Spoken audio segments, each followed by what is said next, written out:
Hey friends, today I want to show you something that can really speed up the jewelry design process, especially if you're working with bas reliefs.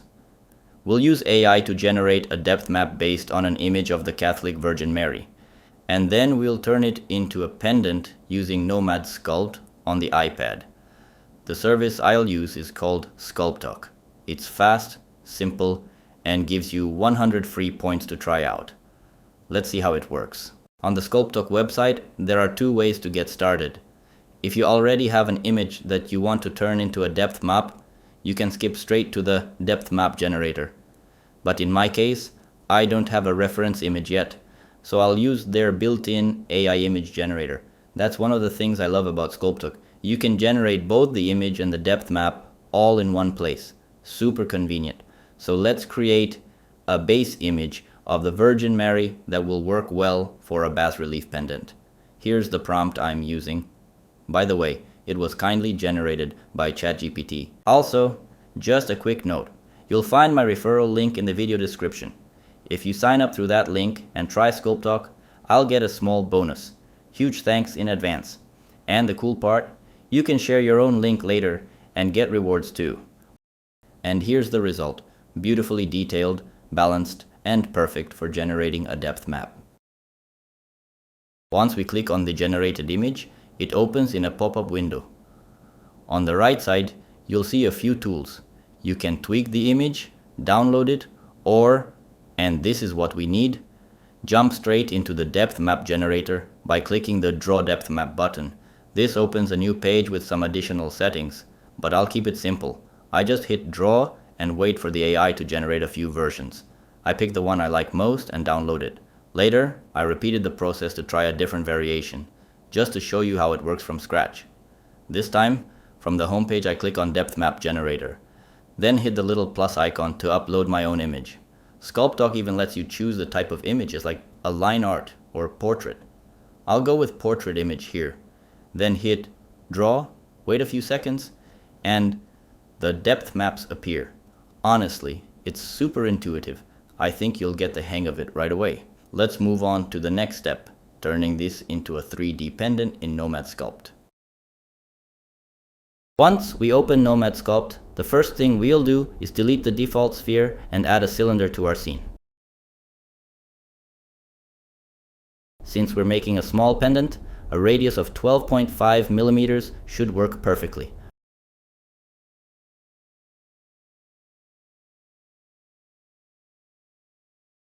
For now, I'll set the thickness to 2 millimeters.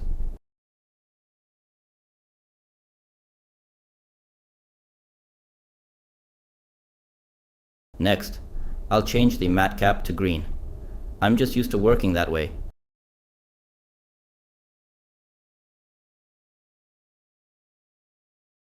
Now I'll clone this cylinder and change its matte cap to orange.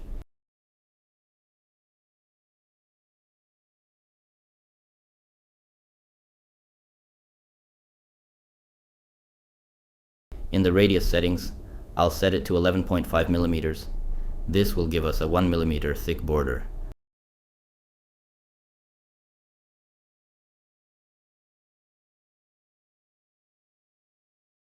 I'll increase the polygon density using this slider and hit Validate.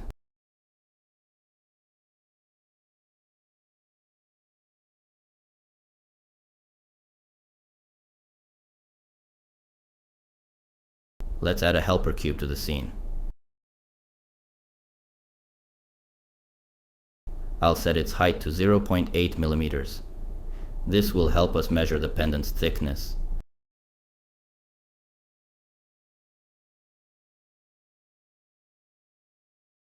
I'll use a red matte cap for it. Using the gizmo, I'll position the cube like this.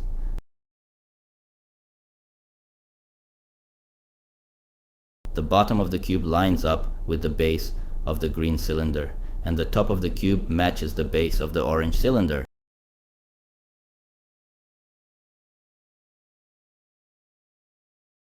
Now, I'll increase the polygon count for the green cylinder and hit Validate.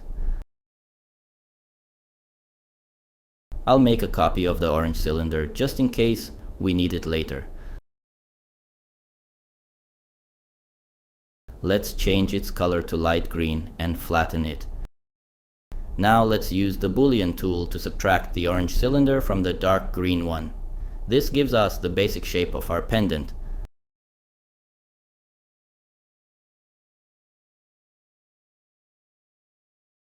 I'll duplicate the light green cylinder and change its matte cap to white. We need to add more polygons to this white cylinder, so I'll use voxel remeshing for that. To make positioning easier, I'll make the cylinder slightly transparent and turn on the grid so I can easily find the center. Now, let's select the stamp brush and import the depth map we created earlier.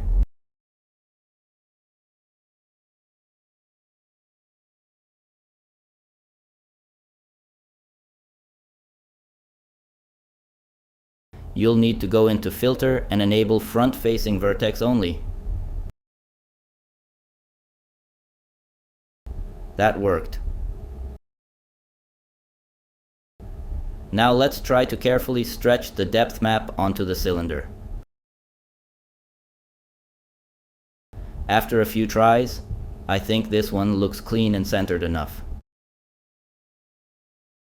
Next, I used the Trim tool with rectangle mode enabled to cut away the backing shape. Then I switch from rect to lasso mode and remove this part here. Sure, I could have refined the depth map beforehand in a graphics editor, but I decided not to and to just clean it up directly here. At this point, you can leave the image as it is, or do some cleanup and refine the details. I decided to slightly enlarge the Virgin Mary so she fits nicely within the circle. I'm doing this using the Gizmo tool. I continue refining the details of the model. I work mainly with the crease and smooth brushes. I'll take the time to work on the whole thing a bit more. Ideally, it's better to separate the elements and refine them one by one. For example, the face separately, the hands separately, the clothing separately, and so on. To work on the face separately, I clone the model, then use the Trim tool with the lasso option to remove everything except the face. I continue refining the model.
Here, I finally notice something.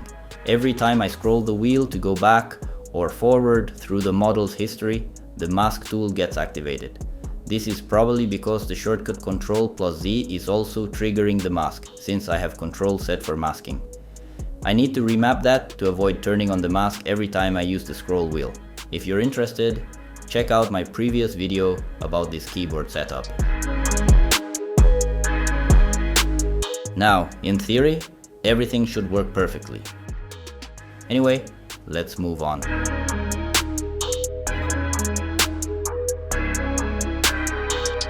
At this stage, I realized I don't like the hands. Even though I'm not great with anatomy, I'm pretty sure I can improve them. So I'll also separate the hands for later refinement.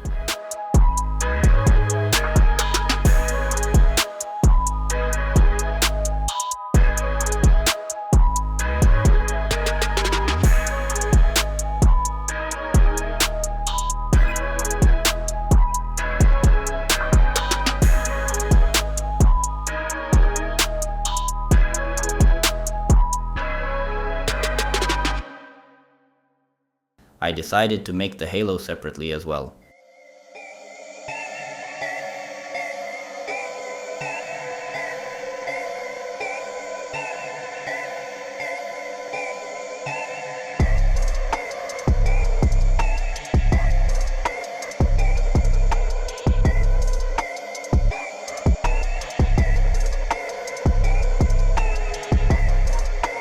I continue to work on the hands. To make things easier for myself, I will work with one hand.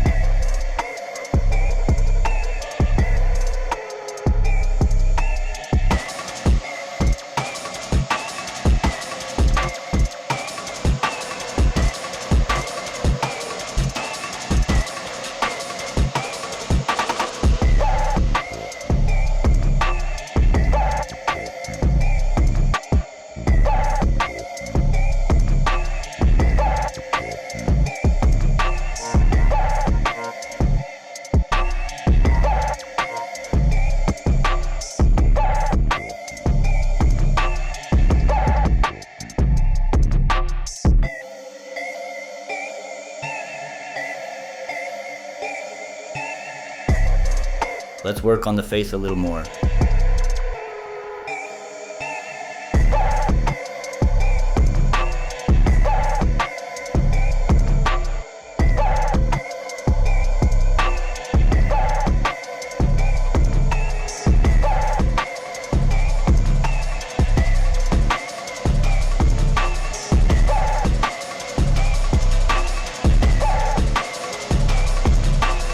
When everything is ready, you can do an automatic retopologization of all these individual parts, smooth out the irregularities, and make the model look even better. You can get a better idea of what I'm doing right now if you watch my video about quad remeasure. Basically, I perform retopology on the model to prepare it for smoothing.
Don't forget to use decimation on the objects you've already finished sculpting. I'm mirroring the finished hand and adjusting its position to fit the model. I keep working. Just watch. My videos are probably more about inspiration than exact step-by-step instructions, but if you're not a beginner, you'll figure everything out anyway.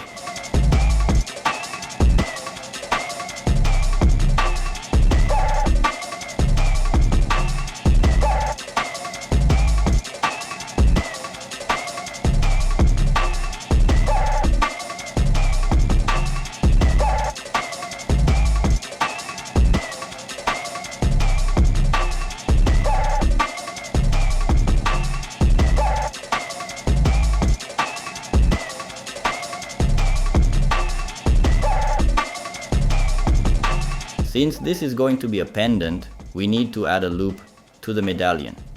Keep in mind that ideally, the thickness of these elements should be around 1.2 millimeters.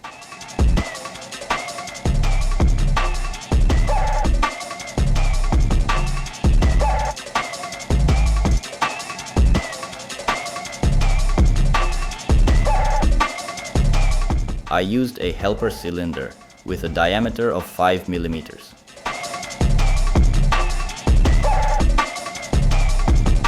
I'm using the tube tool to create the loop, using the orange cylinder as a reference.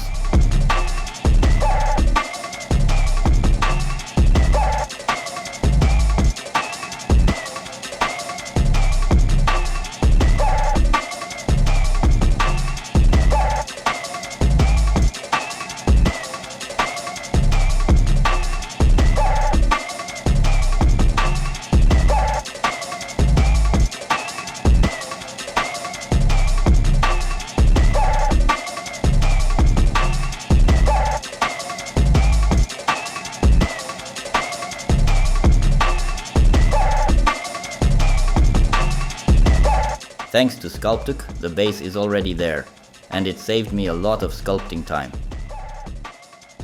I also took some time to remember how to set up rendering in the program.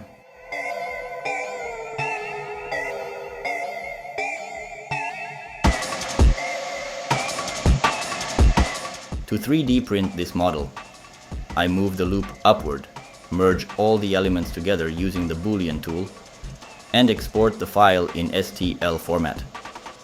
I printed the pendant, and here's how it turned out. This approach works well for medallions, religious icons, coins, or even custom gifts. So, if you want to test Sculptok yourself, just use the referral link in the description. Let me know in the comments if you'd like to see more AI-based workflows like this. Don't forget to like the video, subscribe to the channel, and ring the bell so you don't miss new content. Thanks for watching, and see you next time.